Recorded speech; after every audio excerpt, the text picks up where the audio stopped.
Iwate, dans le nord du Japon. Cette grande préfecture, la deuxième du pays en superficie, a dévoilé ses charmes lors d'un événement qui s'est déroulé à la Maison du Saké à Paris. Une nature riche, des sites historiques, une gastronomie variée, les représentants de la préfecture et artisans se succèdent pour présenter toutes les facettes de leur région. Ici, les objets de la région de Joboji, qui est la première productrice d'urushi, les arbres à lac du Japon. Là, ce sont les théières en fonte de la ferronnerie de Nanbu disposées sur les tables. Iwate est à la fois mer et montagne, ce qui permet à la région d'avoir une gastronomie extrêmement diversifiée. Le grand moment de l'événement est la dégustation d'un menu spécial à base de plats locaux. Monsieur Ito, chef du restaurant L'Auréole au bord de l'océan Pacifique, est venu spécialement de Iwate pour préparer ce repas. Voici le Ichinozen, le premier service où plusieurs plats sont amenés en même temps.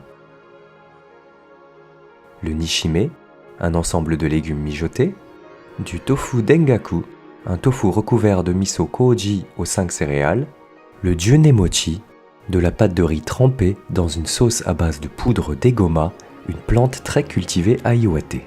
Chaque service s'accompagne d'un saké qui se marie au plat. Ici, c'est le Daiginjo, produit par une brasserie artisanale de Iwate, Tsukinowa. Place au Ninozen, le deuxième service. Au centre, ce sont des Wagyu Nigiri, des sushis de bœuf japonais agrémentés d'ail et de wasabi. L'air marin de Iwate se fait ressentir dans le Ichigoni, une soupe à base d'ormeaux et d'oursin, ainsi que dans ses plats à base d'algues wakame et mekabu. Iwate, de par son climat, produit beaucoup de sarrasin. Les soba, les nouilles de sarrasin, sont si typiques de la région qu'elle en a fait sa mascotte. Et qui de mieux que le chef en personne pour présenter les plats aux invités ?